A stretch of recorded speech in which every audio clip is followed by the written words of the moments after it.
I first met him some 20-some years ago, even though he's in his early 30s, I'm in my late 20s. And I walked into a UFCW Western States Council meeting, and I saw a brother that was talking, and a brother who had a stature who was amazing, and yet gentle and kind and loving. A brother who was insisting that Latin immigrant working families must be recognized by UFCW Western States Council, and that we were going to do everything that we could to fight for them, to use our council, to use our politics, to use everything that we had to make sure that Latin immigrant working families in Los Angeles were recognized, they were respected, and that they were given everything that they needed to make a good living for their family and their homes. So that is why, along with the fact that the biggest struggle in cannabis that I've ever seen has been in Los Angeles. It's been in the city and county of Los Angeles, and it's where the most atrocities have happened, except for up here in San Francisco. And it's where this brother stepped in and he said, enough is enough. And he got the city council, he got the mayor, he got the legislature, he got the speaker, he got the president pro tem of the Senate, he got the governor, and said, come here, we're going to sit down and talk about this, and we're going to do something for these workers. And that's why it is my extreme honor and pleasure to recognize our brother, International Vice President and President of UFCW Local 770, Rick Icaza.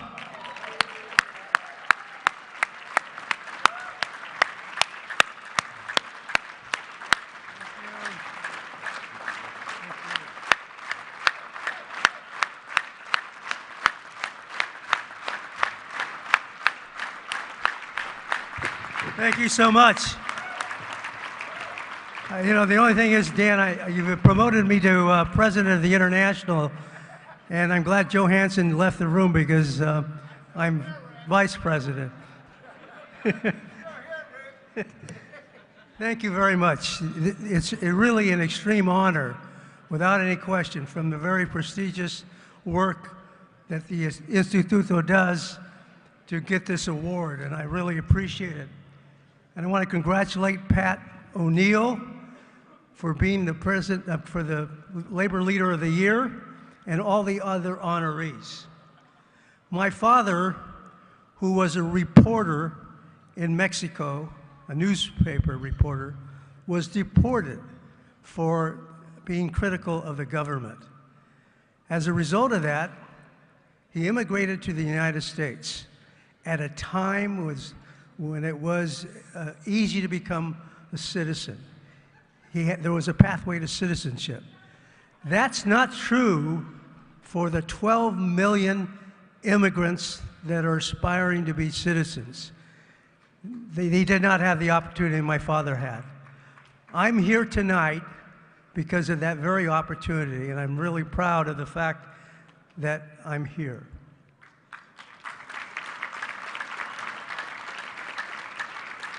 Today, labor is embraced reform for immigrants.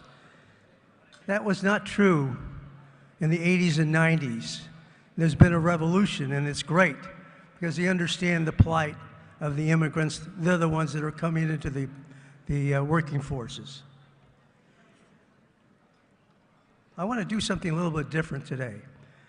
I want to acknowledge the fact that these people are the ones, or this group, were the ones that made this day possible for 770. First with the Instituto, because they were the first to come on board on cannabis and gave us that inspiration.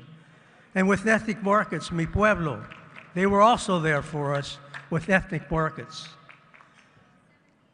I want to talk about the International Union. They were behind us. My staff, the union representatives, the organizers, the directors, and truly the clergy, the community groups, and the politicians that stood behind us to make this day possible. All of them are here because are recognized because of their outstanding contribution to our program. Without any question, I'm here to announce, and it's really new numbers, that we have organized 80 CVS stores within the less than a year. And going forward, we had a huge victory for the cannabis workers in Los Angeles. The city of Los Angeles banned cannabis, and what we did is literally through an initiative process, knocked that down, and now we're in the process of organizing 135 dispensaries that are going to go forward, and we think will be the largest dispensary union in the United States. I want to talk about El Super, part of an ethics stores that we're in the process of organizing. And we look to see that next time this meeting is held, this annual meeting, that we will be able to say that we are organizing 45 new El Super stores. We worked hard to defeat 32, and that was an outstanding victory. And in Los Angeles County, as you know, we had the highest votes against that 32 proposition. And the last thing for the 770 members that work with us so hard, they have contributed over close to $1 million to our political action committee, and for them we received an honor from the International for the most money received by any local in the United States. All these victories are not a conclusion. They're not a conclusion. They're a beginning, a renaissance, a new structured program constructed directly by the group, Instituto, the International, my union organizers, the union representatives, the directors, the politicians, the clergy, and the community groups that brought it about. So on their behalf, I thank you. Y sí se puede, se puede, sí se puede. Nos vamos, sí se puede. Viva los sindicatos, sí se puede. Gracias.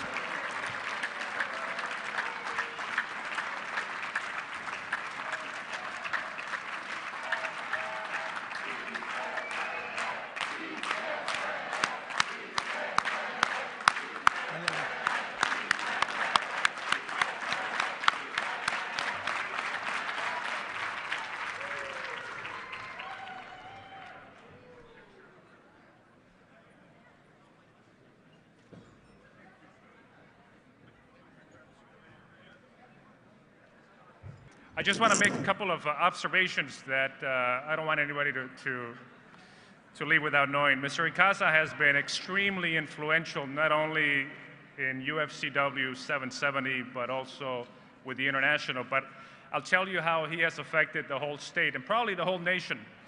Back in 1987, the AFL-CIO, and like Mr. Icaza mentioned, the AFL-CIO and labor unions haven't always been friendly to immigrants. But because of people like him who brought the conscience of and the reason for being friendly to immigrants, the AFL-CIO implemented the California Immigrant Workers Association back in 1987-8, and it was housed at La Yuna Local 300. Mr. Icaza, along with Mr. Quevedo, Armando Vergara, and several other Latino elders were instrumental in getting that started. Thereafter, in 1995 or 6, when Jim Wood passed away, Miguel Contreras was the political director, and Miguel had some notion of the demographics of the immigrant workforce and labor power. And Mr. Icaza took a very bold, courageous step in saying the guy deserves his chance. And it was controversial because there was another UFCW brother who wanted to be the Secretary-Treasurer of the LA County Fed.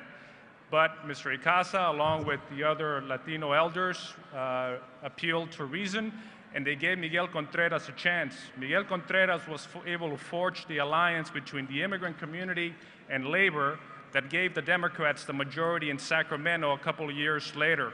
And that in itself has transformed not only California, but it has brought to light the partnership between the immigrant worker and the labor community as a fruitful collaborative for our all workers. So, Mr. Icaza, I like to believe that you had a lot to do with that kind of ripple effect that has really changed California and even the country. So for that, we recognize you today as well.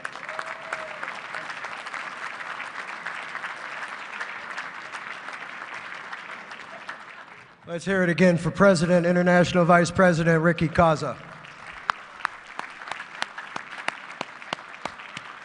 Rick, we want you to know that you accepting this award tonight keeps some of the workers at Instituto employed for another year.